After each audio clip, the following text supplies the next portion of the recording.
Si vous n'avez pas vu l'épisode précédent, celui-ci se trouve dans les fiches ou quelque part dans la description de la vidéo.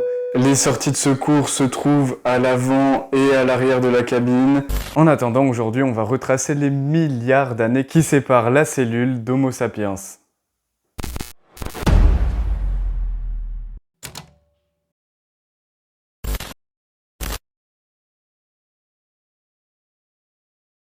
Salut la compagnie! Nous allons essayer de retracer le cheminement qui mène à Homo sapiens dans cet immense arbre généalogique du vivant. Ça nous permettra de découvrir en chemin chaque étape importante dont je vous parlais dans la précédente vidéo. Et pour le dire autrement, découvrir ce qui nous différencie des autres espèces. Et on commence tout de suite avec notre règne.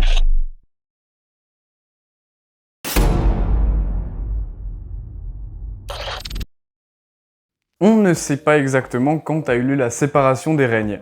On sait que c'était à peu près il y a 1,5 milliard d'années. Toujours est-il qu'un jour, une cellule a décidé qu'il valait mieux consommer du sucre et de l'oxygène plutôt que du CO2 et de la lumière.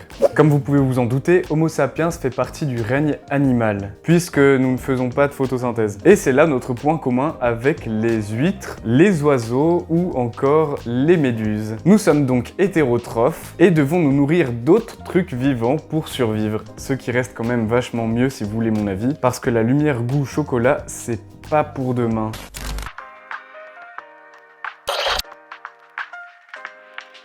Et c'est là que ça devient un petit peu moins connu. On appartient à l'embranchement des chordés. Au début, je pensais que c'était vertébré. La caractéristique des chordés s'avère être une sorte de tige dorsale plus ou moins rigide, appelée notochorde, accompagnée d'un tube innervé situé à proximité. J'ai dit innervé, pas énervé.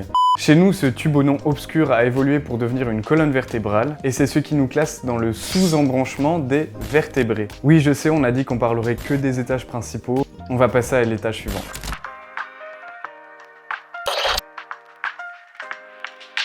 L'un des signes distinctifs de notre classe, c'est l'allaitement de nos petits grâce à des glandes spécialisées du nom de glandes mammaires, ou des tétines, ou des seins, ou des bzaises. Je vous en glisserai une image à la fin. Je te demande pardon? Vous l'avez deviné, notre classe est donc celle des mammifères, tout comme les castors, les vaches, les sangliers, les baleines bleues.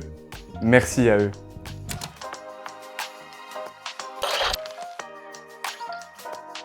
Extrêmement simple puisque l'ordre de Homo sapiens, c'est celui des primates. Notre caractéristique commune avec ce truc, ce machin terrifiant ou encore ce bon vieux roi Julian, eh ben il y en a pas mal et je fais comme vous, je découvre. Ça se passe principalement sur la forme de notre crâne, comme la direction de nos yeux, un museau raccourci, une boîte crânienne plus volumineuse et donc un cerveau un petit peu plus développé, pour certains en tout cas, mais aussi des particularités un petit peu plus insolites, comme le fait d'avoir un sac qui emballe les testicules. Ça aussi, je vous en mettrai une photo à la fin. C'est non.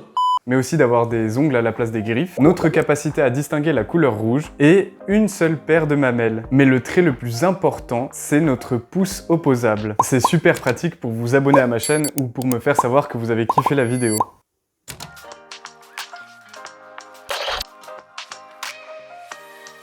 Et pour finir, notre famille, celle des hominidés qui regroupe les gorilles, les orang-outans ou encore les chimpanzés. Notre ancêtre commun remonte seulement à il y a 7 millions d'années. Et ça n'est vraiment rien quand on compare celui que l'on a avec les serpents par exemple, qui se situe plutôt vers 372 millions d'années. D'ailleurs, il ressemblait à peu près à ça.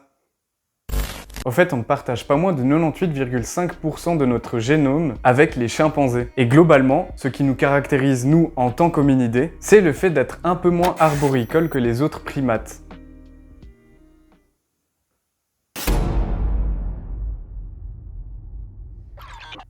Quant à notre genre et à notre espèce, tout est dans le nom, Homo sapiens.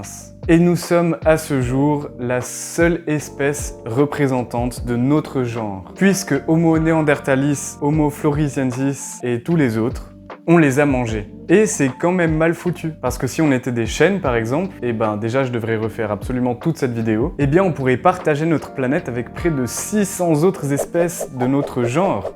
Ainsi, pour le genre Homo, il n'existe qu'une seule et unique espèce. Et cette espèce, c'est l'homme sage, qui détruit tout sur la planète. Allez, abonnez-vous, ne ratez pas la suite.